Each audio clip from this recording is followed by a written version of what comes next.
And I just want to say a big thank you to all of the people that come on every single week. Patrice is going to be co-hosting this evening, so it's exciting times. And we have a great presentation, so I'm going to zip through these slides. We have lots of people coming on. Thank you, Lou. Thank you, Kathleen. Thank you, Amrish. Thank you, everyone, for joining us. We have three incredible guest speakers tonight. So tonight is all about big ideas, lots of energy shared, and it's all about the brands that we are creating every day. So every brand does tell a story. What does your brand say about the image that you want to portray in the world? I wanted to create a beautiful platform that had the 6 pillars. I call them the 6 pillars to success: health and wellness, personal growth and development, environment, financial, real estate, and of course, humanity, because humanity is definitely one of the most important. And there's a lot of subcategories within this. I was with a dear friend today. We were talking about charity and we were talking about spirituality, and those can actually definitely fall under humanity. And there's lots of breakouts, such as digital currency could fall under financial, for example, and just about everything under the sun that has to do with protecting Mother Earth could fall under environment. So there's lots of subcategories, and health and wellness could be your mind, your body, your soul, and taking care of your vessel, of course. So love the eagles. Eagles inspired me to create this brand. They were perching themselves in front of my condo on the North Shore, and I definitely had to recreate myself, and they're powerful birds and definitely warriors of the sky. And I definitely do believe that they have a destiny on this planet, and they are always to look up, look to the light, seek the light, keep flying, keep reaching new appellations. And I absolutely love this slide, because this slide is really what this community is all about. We love to give back and support entrepreneurs through our community. So we are a group of entrepreneurs, people that also work 9-to-5 jobs. A lot of people are looking to supplement their income, and some people are just on here that are retired, looking for things to do in their spare time, because even if we are retired from our jobs, we are not retired from life. We are always consistently learning. I like to consider this platform also a platform for education, and also for giving back and helping others succeed and winning at the game of life. So every single week we have new people coming on. We're letting new people in every few seconds here. So thank you to the newcomers. Welcome Ross, welcome Darlene, welcome Dennis, welcome Wendy, who's just coming on now, and thank you Robert for your continuous support. So we have a very, very great group tonight, and we just were explaining on a few of the slides now. Just a couple things. This call is being recorded, so if you've missed the first part, don't worry, because it will be posted right after this webinar series is over and put onto our YouTube channel, so you can actually go back and see the slides previously, so you know that you haven't missed a beat. So this webinar series is about personal growth and development. We were just covering the 6 pillars. I can go over those again, but it's basically financial, personal growth and development, humanity, the environment, and real estate, and also learning new skills. So as we go along in this life, we always are requiring new skills, and new experts are joining our group every single week. We actually have new people coming on tonight, so it's super exciting. So we're talking about the environment, and that could be a lot of different topics that fall under the category of environment. So hemp, less consumption, basically carbon energy, more sustainable projects, electric cars, electric car deliveries, cleaning up the oceans. So this is the environment, we have that covered. Finances, and I definitely will have to give a disclaimer for this portion, because I do not have a financial background and will not be giving any advice on this call when it comes to investments. But we do have guest speakers that come on to talk about the financial industry, and they're talking about it from an education standpoint. And we talk about topics such as investments, digital currency, passive income, MSIs, finder fees, referrals, and also, of course, real estate. sustainable buildings, farming projects, local housing, overseas projects, industry updates, organic farm initiatives, and investing, and learning from people who have invested in real estate that perhaps didn't come from wealthy backgrounds, or you know, they had to make their wealth by working hard the old-fashioned way. And I know for me, I started working at 15. And when I bought my first condo, I didn't have much to put down as a down payment, but I went for it anyways because somebody taught me something at a course that I attended. So this is really, truly an educational platform, and we are definitely a group of people that are conscious. We're people helping people, but so much more than that. We are people supporting one another in the game of life. And also we know that there's a conscious shift that's happening here on our Mother Earth, and we are a part of it. And there's some people that come on from time to time that talk about healing technology as well and giving back. So there's a wide range of topics. The topics change week to week, but the community stays the same. And I'm pleased to announce that we're over the 110 mark for our YouTube subscribers. And we're on our way to 1,000. It's journey to 1,000.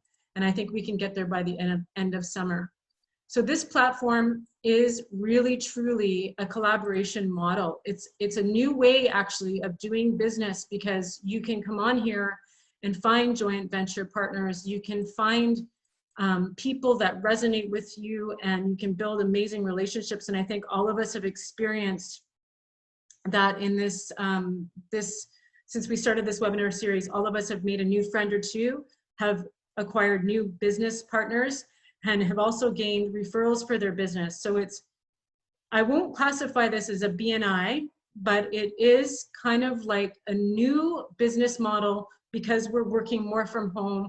You can learn about new opportunities every week that you can keep adding to your plethora of skills. Now, for me personally, I'm excited because I just signed up today, and I'm going to get into it in a little bit, but I just signed up today for course, and I'm going to become certified copywriter because I realized that I love doing these webinars. I love to write articles and newsletters, and I'd like to get certified because I'd like to be able to add that to my belt of skills to be able to become a better digital marketer. And that is better, that it's going to be better for everyone here on our team. So I'm going to just quickly get through these slides because we have 3 guest speakers tonight. And I also wanted to let everyone know who's local. In British Columbia, we are having a picnic at Bunsen Lake on Saturday, and everyone here is welcome. Please private message me for more details, and I'll also send you this banner. But you can bring food. Feel free to bring a game that you might want to play with the group. And we will have floating devices and a whole network of people who are positive, a lot of business professionals, and people who are definitely going to be great connections for this platform. So we're all about big concepts and bringing on amazing experts. And every single week since we started this podcast, we have been bringing on fantastic guest speakers. And so that flow has not stopped. And speaking of amazing guest speakers, I would like to take the time to let you know that tonight we have Patrice, who will be co-hosting this webinar and will be actually leading the leadership portion of the webinar series. So he will actually be talking about leadership, and absolutely love Patrice to bits. He is a fantastic leader. He is humble, he is kind, he is always giving back to help others, and he doesn't ask for anything in return. And one of the other things that I love the most about him is he always listens before he speaks, which is something that I definitely need to work on. And he's calm as a cat. He's always calm, cool, and collected. And he acts in a very graceful and professional manner. And I've enjoyed so much working with Patrice over the last few months. His creative marketing materials have been essential to the success of this platform, which is now continuing to grow. And Patrice, you do inspire me, and you've also helped me so much as a friend as well with all of your teachings, because you definitely have a wealth of knowledge, and it's just a blessing to be able to work with someone like yourself. So Patrice is a partner in this webinar series. He is a creative marketer, and he offers a wide range of services to all of the clients. So complete graphic design services, full print services, promotional and apparel products, professional photo editing and retouching, photography services, repress and printing, technology research, health and nutrition, but he also can create pitch decks and PowerPoint presentations, and has helped create all of the marketing materials for this entire webinar series, and has helped support all of the leaders, and also has brought a ton of contacts to this webinar series as well from his own network. And this is the power of collaboration. So without further ado, I am going to welcome Patrice. He's going to talk for a few minutes about leadership, probably 10 minutes or if that. And then we're going to go right into our second guest speaker, which is Ross Monroe. And then we're going to go into our third guest speaker, which is David Simpson. And then we're going to do a little bit of Q&A, and we're going to wrap up by 6 p.m. And then we're going to stay on between 6 p.m. and 7 p.m. for what is called social networking. So thank you for everyone that has just recently logged on. We still have more people coming on because this is live. And Patrice, without further ado, the microphone is all yours. Please speak however you see fit, and welcome to this wonderful evening. Thank you very much, Melanie, for the great intro. None of this would have been possible without you being spearheader and the eagle that helps make these things happen, and really appreciate all the work you've been putting in this. Tonight's presentation is something that is quite dear to my heart. Leadership is something that not too many people have, but yet can grow into a position like that, and it can be quite exciting for people.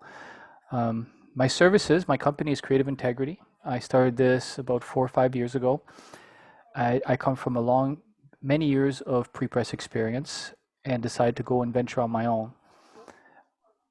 For many years, about 30 years of my life, I was actually in high-end pre-press environments, running pre-press departments, merging different departments together, and helping people achieve their goals within the companies, helping mostly companies revamp their infrastructure and improve their efficiencies. And I must say that in my early days, I was a production person. I was not a leader. I was not a manager. I was not a supervisor. But when you're thrown into these roles, you learn pretty quick what works and what doesn't. Being a manager or a supervisor is a very different role than a leader. I personally and humbly have not taken on a leadership position in a real sense of leadership until I actually went through a complete personal reinvention of who I was, which started with a health crisis that my wife had, stage 4 ovarian cancer with pretty much a death sentence, and me with failing liver and kidneys. This was literally due to lifestyles problems and working too many hours and taking stress on a little bit too hard. But through personal development, you can learn to be a leader. And today, as in the banner or slide that you see there, be the change you want to see in the world. If one can adopt that quality alone, then your work normally ends up speaking for itself. And after reinventing myself and learning about nutrition and being put into positions where you have to show people how you achieved your goals, you start to connect with people. You start to see how people need to be inspired, how you can help them find their own true purposes or help them reach their own goals by allowing them to detect and find that they actually had the strength all along. They just needed a little push. And that's something that I would have never guessed. It's only in the last 15 years of my life did that role and that appreciation for what leadership actually meant make a difference in my life, to which I was very grateful to witness the many people that I have coached over the years or helped in multiple facets of in the many different areas that I've helped in. One of them was actually teaching an entrepreneurial course on the technology side, and seeing all these young entrepreneurs wanting to, or even older ones, wanting to start their own businesses, and to captivate their attention and help them through their problems and help them with their marketing, designing their logos. You build a relationship, you build an understanding, and you see that people, on average, in my opinion, of course, it's just a matter of what we know, and we become more empowered with the more things that we know. It's like adding tools to our toolboxes of experiences, and that allows us to grow and become less fearful of trying new things so that you can be empowered to enjoy your life to its fullest. And tonight we have some great speakers, and I look very forward to listening to them. These are people that are trained in leadership. This is their career. This is what they do. It's not something they're thrown into. And they have the quality and service of their products and offerings, and we look forward to hearing them tonight. Melany, I am going to actually start introducing our wonderful guests here, and then we can ask them to unmute when they're ready. So today we're going to start with Ross. It is my great pleasure to introduce Ross Ulysses Monroe to share a few thoughts on the topic of leadership. Ross is a world-class advertising copywriter and creative director who has won well over 100 awards for his work, including at Cannes, New York Festival in Chicago, London, and Hollywood, to name a few, as well as winning the Gold Bessie for the best TV commercial of the year in Canada. During the course of his work, Ross has also served in leadership positions as vice president, creative director in a number of advertising agencies before going on his own. Ross has an inviolable record as a writer-director of award-winning TV commercials and music videos, among other projects. He has served as executive editor, of Waterfront magazine for the past dozen years and has published 2 books of short stories, with a third on its way. He was gratified to welcome Ross. We are gratified to welcome Ross as an associate of our enterprise. We look forward to many years of mutual beneficial ventures together, starting with a freelance copywriting course we are producing as a team. Ross, looking forward to hearing from you. And if your microphone is unmuted, I give you the stage.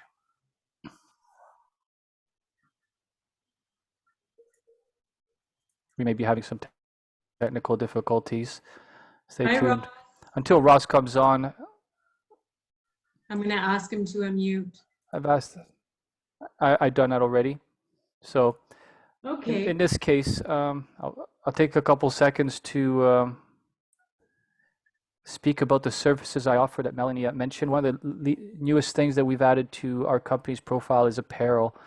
We do clothing that is from standard promotional materials that you would find at your local promotionals place, right up to very high-end clothing that we can have embroidered or printed with your company logo on there. It's just very exciting to be part of one of the best companies in Canada that produces these with the highest technology, where we can deliver outstanding detail and embroidery. So I'm really had to mention that because I'm really happy to be part of these guys. Can you let me know, am I in now or not? You're in now, absolutely. Just fine now. I didn't mean to interrupt, but I just want to find out whether I can be heard. No, you are now. Fantastic. Thank you, Ross. Oh, good. Shall I just begin? Did you want to turn your video on? I thought it was on, but I'm technologically challenged. That's okay. We can help. We can help there. Where did I find the mute? You can help me with copywriting, and I can help you become more technical. The bottom left of the bottom left-hand side of your screen, Ross, you have a mute, and you also have a video button there. You should be able to turn it on. Also in the chat window, you can click on your name, and you'll see a camera on the right where you can actually enable your camera as well. I see a camera, but I see my own camera. Can you see me now? No. I took a photo. One sec. Can you see me now? No, sir. Melany, as the host and hostess, you can invite Ross to turn on his video. Oh, why don't you do that? Let me just see. Ask to start video. There we go. Okay. What am I looking at? Thank you, David. Okay, I'm testing. Testing. 1, 2. We can hear you. Am I there? We can definitely hear you, but we cannot see you. Do you have a presentation to offer, Ross, as well, or is it? Actually, just be verbose, and that would be the end of it. I can tell you how to do it. If you go to where it says participants. Okay, I'm not even sure I'm in the right thing here. 1 second. Camera. I've just sent you an invite. We don't want my camera. We do want your camera. I know, but it's my webcam. What I mean is, It's just the camera, it's not Zoom. 1 second, again, I am, okay, Zoom meeting. Now I'm in, okay, they asked me, start my video. Okay, great, that's it. Am I there? Not yet. No, It's a you, little it's red. not yet, but you're loading. It says cannot start video, failed to start camera. Please select another video camera. Come on. I can see my own camera. Okay, how about this? It's okay, Ross. We can hear you loud and clear. If you want to start Okay, just rock and your roll. presentation, I think it'll work just as well.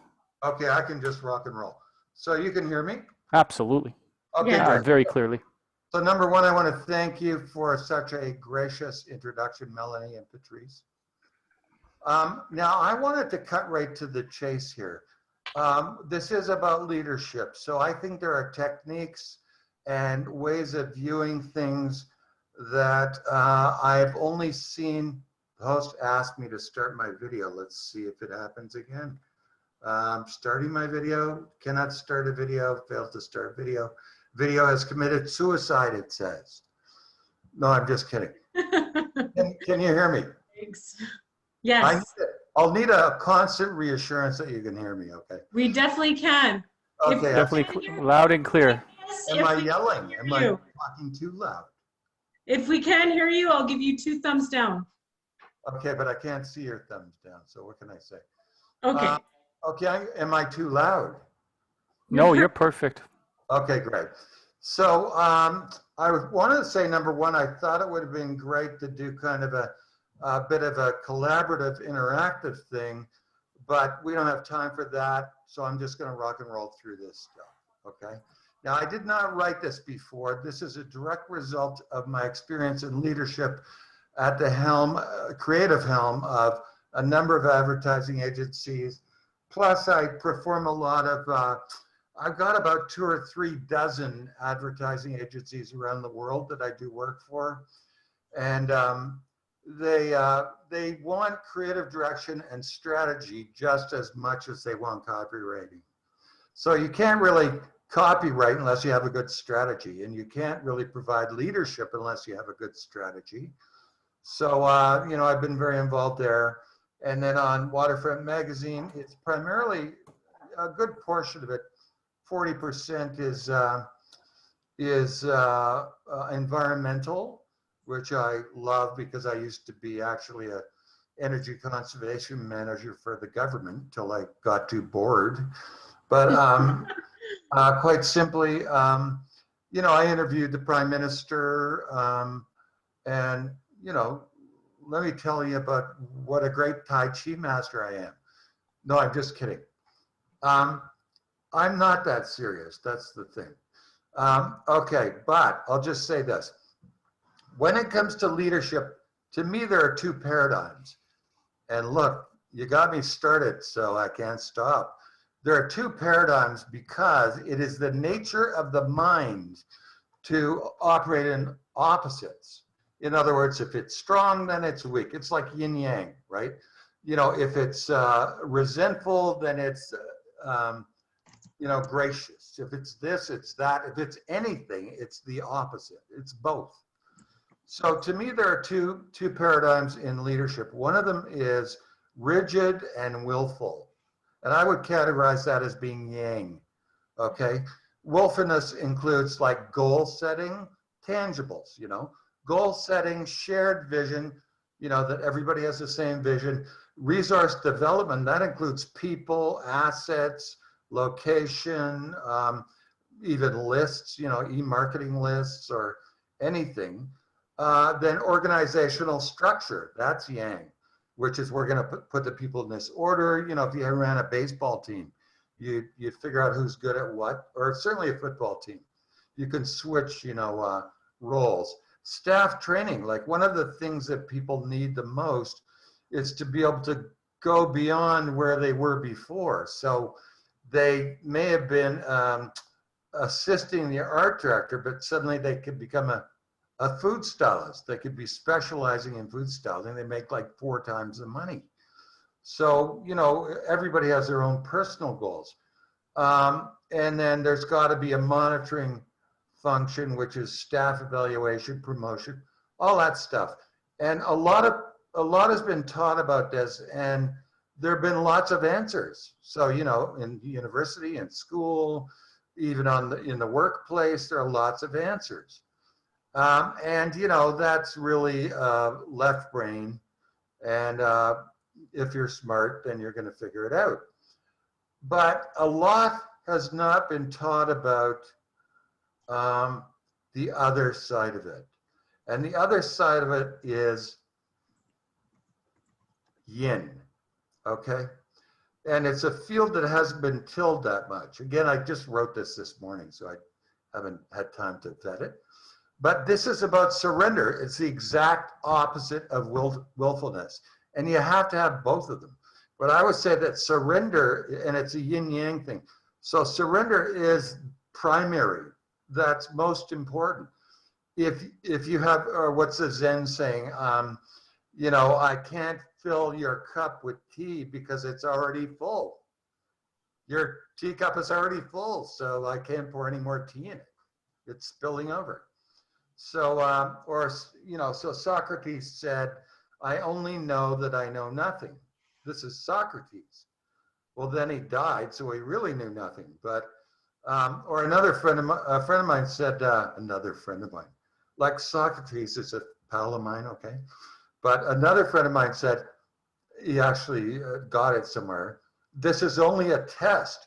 If it was real life, it would have come from it with instructions. There are no instructions.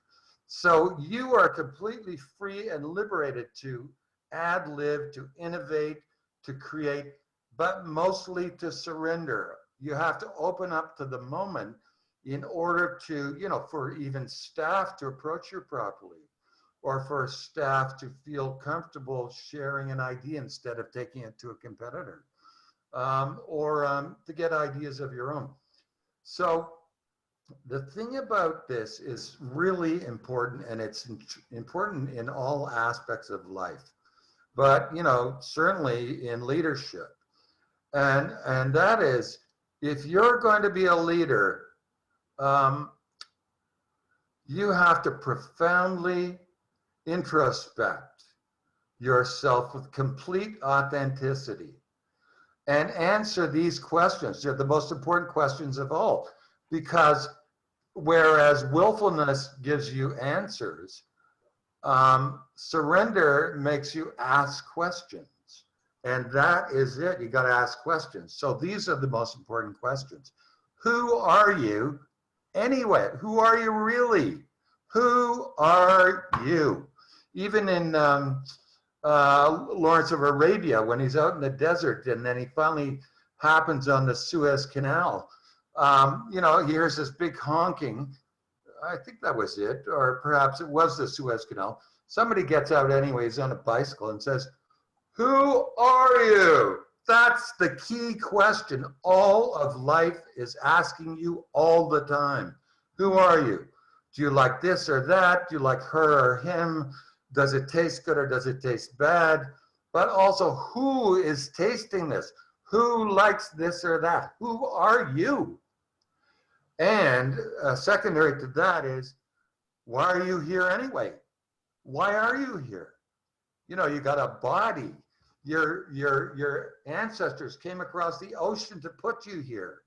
There's a continent and a world and a planet in order to give you a place to hang out while you figure this out. So why are you here? And these all impinge really dramatically on leadership, because if you don't know who you are, how do you expect anyone else to believe it? And if you don't know why you're here, why should anybody else show up? So you're left with answers, not with answers, unlike willfulness, but through surrender, you're left with questions that only you can answer. Like, a simple question is, what is your definition of leadership? What do you think a leader should be? Saving the world, you know, building a high rise, you know, feeding the hungry, fishing, catching big fish, you know, being a football star. But hang on, that all begs a question. Since you're the one who is asking the question, Why do you really want to be a leader? Okay, enough of the bullshit, okay? Why do you really want to be a leader? Do you need respect? Do you want to be respected? Is it feelings of neglect that your parents didn't, treat you properly? So you got to go out in the world and say, look how much respect I deserve. I never get any respect. That's Rodney Dangerfield. Or the mob, like, you better respect me. Or is it a lack of self-worth or acknowledgement? We live in a society that is bereft of acknowledgement. Nobody acknowledges anybody except, the Kardashians. But, like in terms of, I think you did a really good job there. Or nobody knew that you did it, but it's remarkable that you did that. And that includes acknowledgement of yourself, even if nobody else knows it. So another question you could ask is, what do you specifically want to achieve? And along those lines, you could say, whose support do I need? You got to surrender to find that out. How will you get their buy-in to enroll them?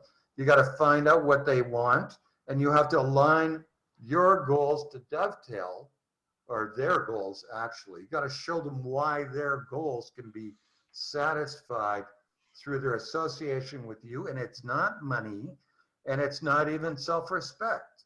Sooner or later, they're going to ask themselves, who am I? So you want to include them in it, otherwise they're not going to participate all the way, because you want to get good people, and you want to keep them. And let's face it, if you don't have any people, what kind of a leader are you anyway? You're leading yourself by the nose. So anyway, other considerations are, what processes do you need to put in place to create this? In other words, what do you need? For example, what are the feedback loops? You need to be able to course correct, maintain the vision that you have through the transformation in yourself and your people, unless you have to change the vision. But, that's a big step. So I would say at the end of this 7-minute rant, that it all comes back to who you are. Like you can take a course anywhere about, the technicalities and logistics of being a good leader, but it doesn't mean anything if you don't know who you are. So, and that's what charisma is all about, and that's what enrolls people, and that's why people get excited. So it all comes back to who you are, and that's what it's all about at an inner level anyway, because we're here to evolve. And if you think you go on after this life, you will never stop asking that question, who am I? So that's the question you have to answer, and only then, once you've worked on that at least, can you be a true leader. So that's my rant, and I'm sticking to it, and I'm open to questions if there are any, such as what time is it and why did you take so long? Thank you so much, Ross. You're absolutely right. I think, honestly, from my own personal experience, Jim?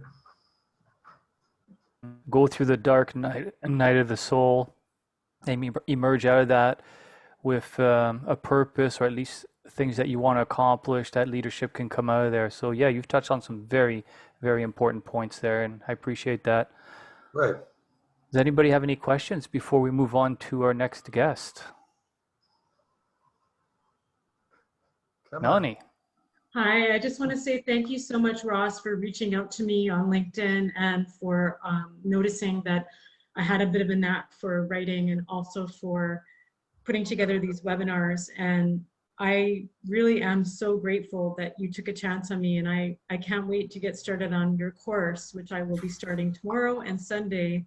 And I'm super excited because I'll just become a better asset to this team here by becoming a certified copywriter. So I am so incredibly grateful again for the connection and for you reaching out to actually help me become better. So thank you for that. And that's all I really have to say. Yeah, well, thank you very much for that, and I appreciate this opportunity, and I love you all. Now get out of here. Yeah, glad you came on, Ross. That's excellent.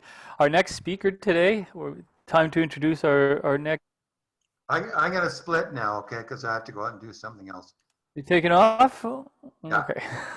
Thank you Okay. so much, Ross. My pleasure. Bye-bye. Thank you. Take Thank you care. so much, Raj. Take care. So our next speaker is David, and joint ventures are the key to rapid growth in an industry. But most accountants running their own practices are too busy to network effectively. David says, so I've done the work for you. Let's discuss how the team-based method can give you more income, fewer hours worked than you thought possible. Take advantage of my experience as an engineer, salesperson, executive, consultant, and sales coach to help you quickly assemble a team of professionals working for you and your clients. Without further ado, I would love to introduce David. And we have a slide here that has a few more details on him. And one of the lines that I bolded up here that was very important is, providing the change educated people need to get their careers onto fast track, guaranteed sales, leadership, and problem solving. In my own experience with working with entrepreneurs, I was surprised at how many educated people needed a lot of help with understanding how to run their business and how to get things going. So, David, look forward to hearing what you have to offer here this evening. And thank you for coming on the show. Well, thank you for having me. I appreciate the opportunity to come in and talk to people, and hopefully I can add a little bit of value. Now, as you may have got from that introduction, I'm a guy who's done a whole bunch of things. I used to be an engineer, and I had my fingers in every pie. And I understand the power of distractions. Oh, look, a squirrel. I completely get that, okay? What I've been doing for the last little while was actually colored by something that happened to me about a dozen years ago. About a dozen years ago, I had a bunch of money invested, like most of us do, and I took a chunk of that money and I put it in something speculative, a company that refurbished coal mines. And they were very good. They built some technology. They identified all the best coal mines in the United States to refurbish. And then they went into one of them and built up more and more proven resources. I bought the stock. Well, I put $26,000. And when we talk about speculation, I'll tell you about, 10 to 15% of what you own should be in speculative investments. However, for me, this $26,000 investment over the space of the next month and a half to 2 months grew to $400,000 and change. Now, 26% was 15% of what I own. 400,000, this is now the overwhelming part of my portfolio. And I called my buddy, who was my stockbroker, and said, time to sell. And he convinced me to stay in, because 2 weeks from now, when they sell some of this coal they've got on the ground now, this is going to be a $16 stock. It's going to be worth 4 times what you're at now, and you'll be a millionaire. And sure enough, a week and a half later, they announced they can't sell an ounce of the coal because no steel company needs coal. They all have way too much. And my $400,000 investment became $23,000 in 20 minutes. I was busy working.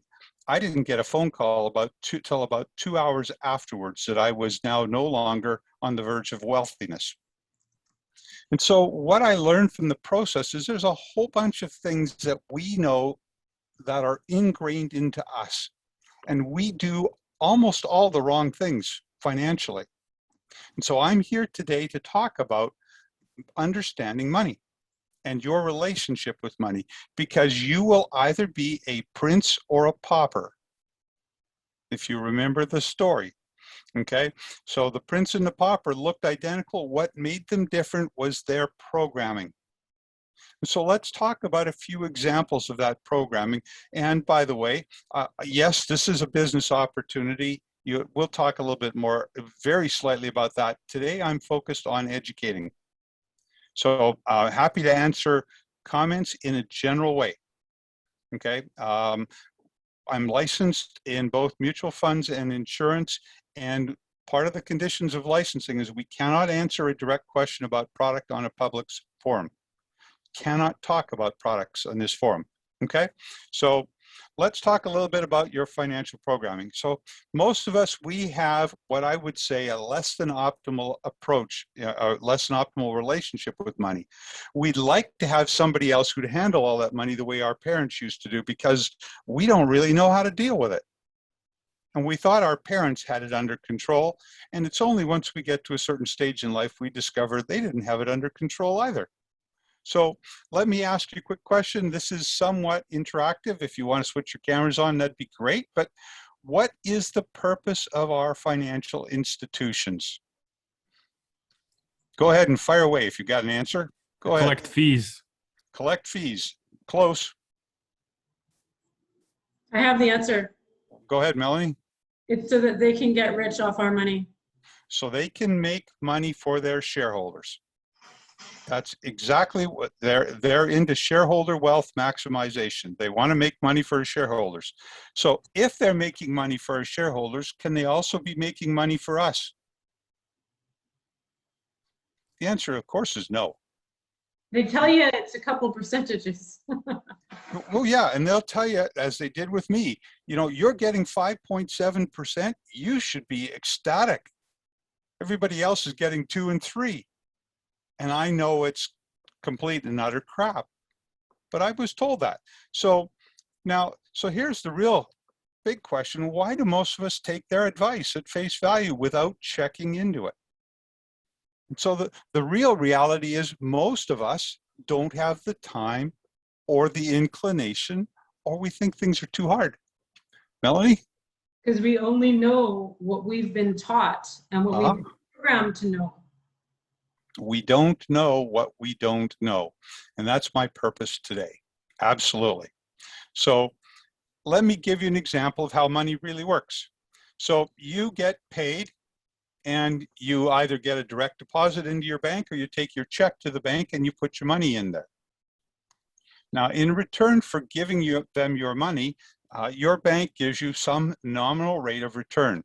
Right now, it's a 1/4 point with a savings account, it's 0 with a checking account, and it's now less than 1% with a GIC that you lock in for 3 years. So they give you just a little bit of money back. Now, what does the bank do with your money? The first thing they do is they lend it back to us at much higher rates. Think credit cards, 19%. So they're paying you less than 1 and they're getting 19. Now, in reality, they're getting 10 times that. They're getting 190% for your money. But I don't have the time today to explain that. I will on a seminar a little later, which I'll let you know about right at the end. But what the bank can't lend out, and there are limits to it, then they give the money to professional money managers. And if you're a professional money manager working with the bank's money, you'd better be getting them 15% with your money. Okay, that's the simple reality. If you're not making that kind of money, you're not going to be doing the business very long. So my company, what we do, I am a broker, fully licensed broker within a company called World Financial Group. Our purpose is simply to act as brokers. We don't have any products to sell. We simply help you find products that are better for you. So what if we took your money and we gave it to the same professional money managers? What if you were making the 15%? So this is how money works. This is how we help people. Now, people think learning about money is hard. So quick question, who here liked math? I hated it. My worst subject. Most people hated math. Okay, but I'm here to tell you that all of you have all the math skills necessary to manage your own money. So how do I know that? I'm willing to take a pretty good solid bet that all of you passed grade 6. Okay, and by the time you passed grade 6, you knew everything you needed to know about numbers to be able to manage your own money. What you don't know is a few tricks about managing it. So can I prove that it's that easy? Allow me to answer just the first simple question. How long does it take for my money to double? If I gave you a rate of return, could you tell me how long it takes for money to double? Yes. Divide it from 72 unless you're making 100% a year. It's actually 15%, Robert, but you got the right idea. Once you get to 15%, it doesn't work so well. So the simple rule is 72. Can you divide a number into 72? You could do that in grade 6. In grade 7, when they were teaching you things like how to, you got 3 friends and 5 apples, how do you divide the apples so everybody gets the same share? When the real answer is make applesauce and dish it out, okay? But you could have been learning real things like how to do your taxes and how to invest money properly, but nobody taught you. So, for example, we'll work with you, Melany, since you have yourself unmuted. If you were, the bank really liked you, you took $10,000 to the bank, and the bank said, look, we'll give you 4%. How long does it take for your money to double? 72 divided by 4 is 18 years. So if I magically transformed you to a 29-year-old and you put $10,000 away, in 18 years at 47, it would be 20,000, and in 18 more years, you'd have 40,000. So is that good? No, it's Turns not out good. it's not really. Not Brutal. really at all. Exactly. So let me ask you a question. Is the bank giving you 4%? No, they're giving you 2 Not even. or less. They're giving you 1%. But let's say that you're in a GIC and you're getting 2%. 72 divided by 2 is 36. It takes 36 years for your money to double. So the same 29-year-old will only have $20,000 at age 65. Now, is this challenging anybody? Can we do this division? Absolutely. So 2% gives you 20,000, 4% gives you 40,000. Anybody want to make a guess at how much you have if you get 8%?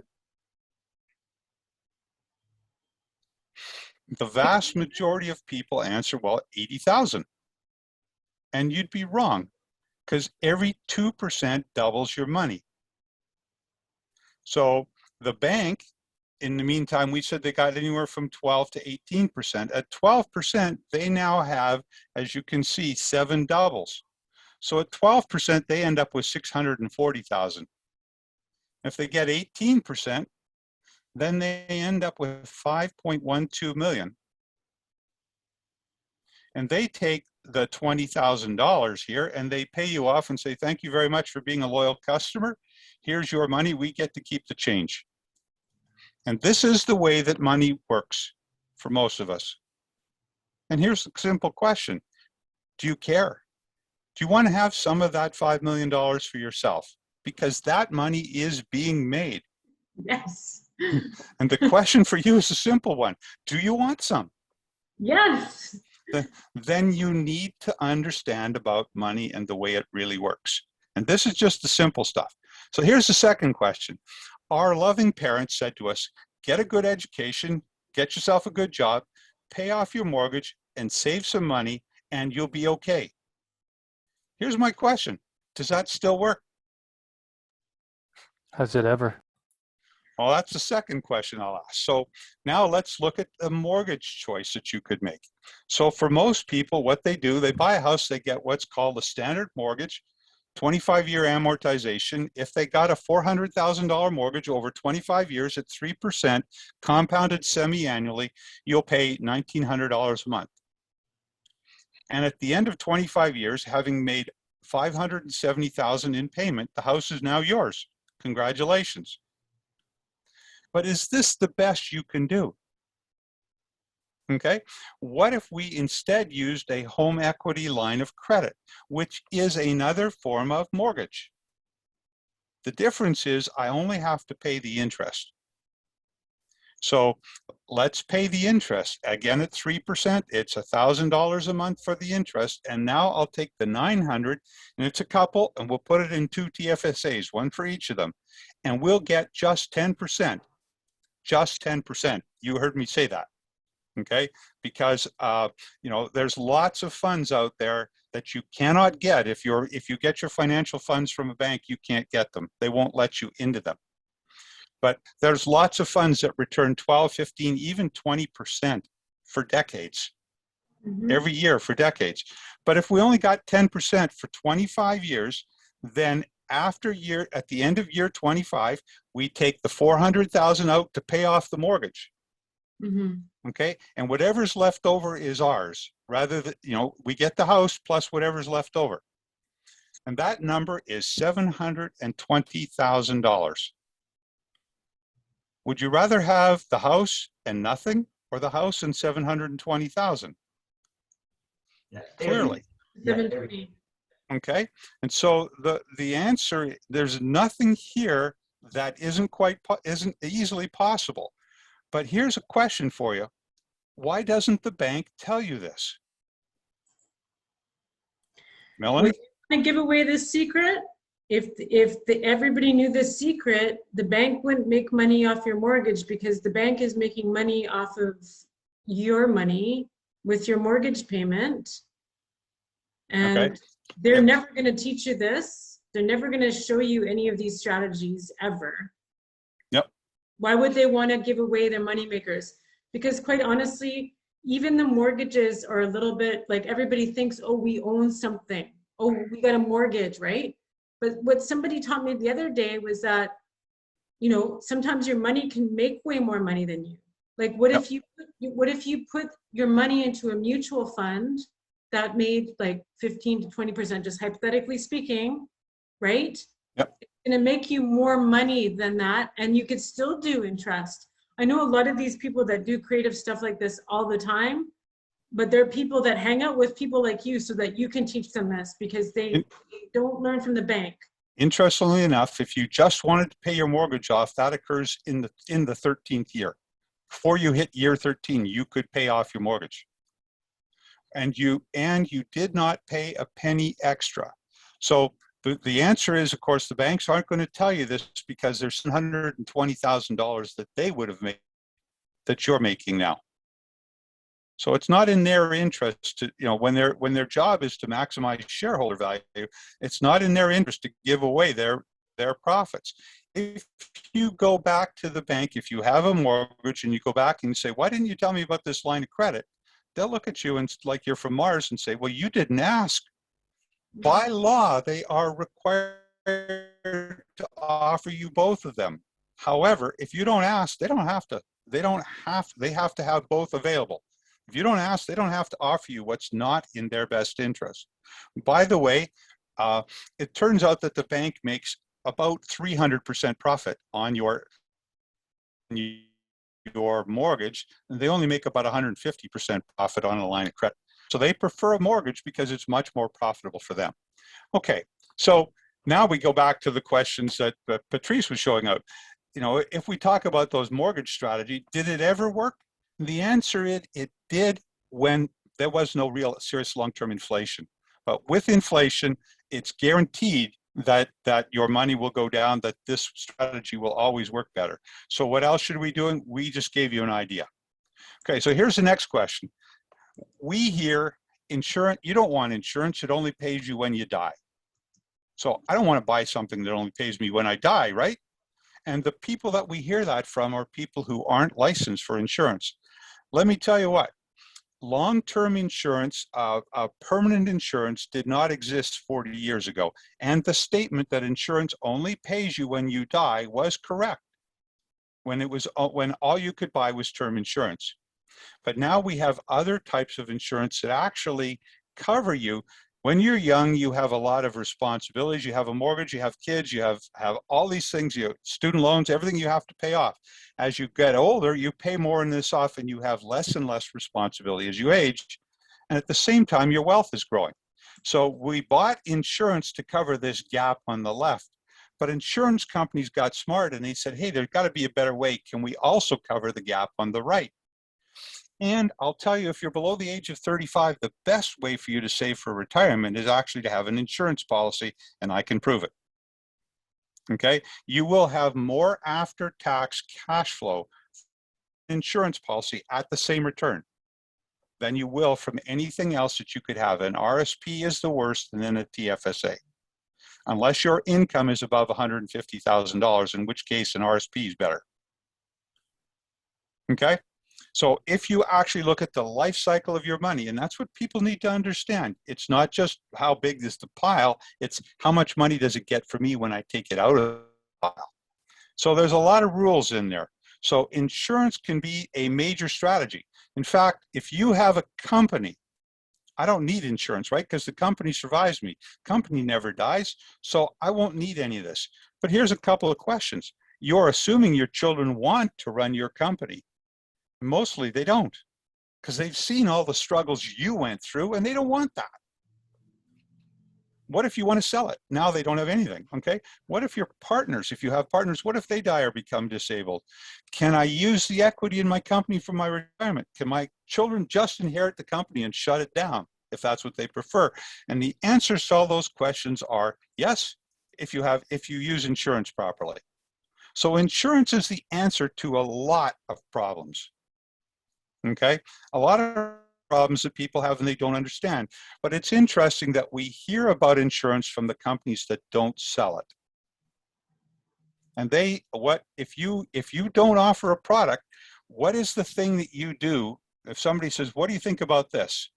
If you're in sales, you use a tool called fear, uncertainty, and doubt. And so you convince people they don't want that by telling them the worst possible outcomes. Okay, you don't want to invest in the stock market because it goes down sometimes. Well, yeah, short term you don't want to invest in the stock market, but long term. I was going to add another term for that is FUD. Fear, uncertainty, and doubt. Fear, uncertainty, and doubt. That's what it shortens down to, is FUD. Okay, absolutely. Okay, so I had to shorten this down. We took 20 minutes because I had to be finished at 5 to 6 because I've got another place to be at 6 o'clock. But at 8 o'clock tonight, I will be doing all the details behind these claims and others on a 1-hour presentation starting at 8 o'clock. If you're interested, that happens to be my phone number. So like many other people, I've made my Zoom meeting number into here, and you need to know the password. So you're welcome to come in. Any questions? We have about 5 minutes. Any questions that you'd like to ask that are not specific, because I cannot answer anything about products. Question. Go ahead.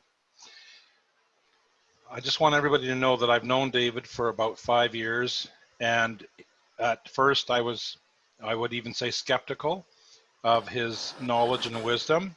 And I'm just going to say that after he explained to me what he explained to me and why he tells the truth about money, it blew my bloody mind. And David is well worth an hour of your time to let him explain to you how he can create a plan for you that will make you much wealthier than you could any other way. And I just want to say David is a freaking genius, and he's well worth the time, 1 hour of your time, to have a meeting with him. That's all I wanted to say. Oh, well, not a question, but thank you. Melanie. Thank you so much, Rocky. I've actually known Rocky for probably about 15 years. He's an energy worker, and he's definitely a healer. So thank you, Rocky, for coming on tonight. It was so great to meet you. My pleasure. Yeah, and, my pleasure. You're a gift to the world because you have such a big heart. And David Simpson, thank you for coming on to this webinar series. David shared a secret with me today at our coffee meeting that could literally change the course of my life, but I'm not going to talk about that on here. I just wanted to say thank you to both of you. Yeah, there's a lot of things about money that people have no clue about because we trust institutions that do not have our interest at heart. What I love about the company I work for, World Financial Group, we're a U.S. company that based in Atlanta, that prides itself on being a working in the client's interest. Okay. Senior moment, the word just dropped out of my head, starts with an I. Anyway, people who prove that they work in the client's interest, okay, in the financial system in Canada, that term does not exist. There is nobody in Canada who is obligated to work in the client's interest. We obligate ourselves to do that. I need to prove to my company before I do an investment why it's in your interest to do this particular investment or this particular insurance policy. So we operate as fiduciaries, the word, sorry. We operate as fiduciaries, and there aren't very many people in Canada who do that. In fact, I don't run out of fingers on one hand to count the number of companies that operate that way. Okay. We make sure that people understand the whole point of this was to open up a series of questions. I'm happy to come back and talk to the answers in detail for any of those based on your feedback. Back to you guys. Patrice? Excellent. Thank you very much, David. That was definitely enlightening, and I'm going to see if I can make it for this 8 o'clock Zoom presentation you have now. Excellent. Same. Thank you so much. Does anybody have any questions? Melanie? I think what I'm going to do is at this point, because it's 3 minutes to 6, I'm going to stop the recording pretty soon, and then we can go into straight networking and Q&A. So I will be stopping the recording right at 6. And I also wanted to invite David to post his link in the Telegram chat, because we have 66 members on there right now. Some of them have logged off this call. This call was recorded and will go onto our YouTube channel. And our YouTube channel has the beginning portion, which a lot of people may have missed.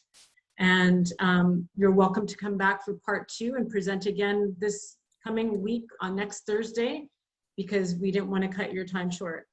Thank you. Okay. Thank you. Anybody have any questions? No questions.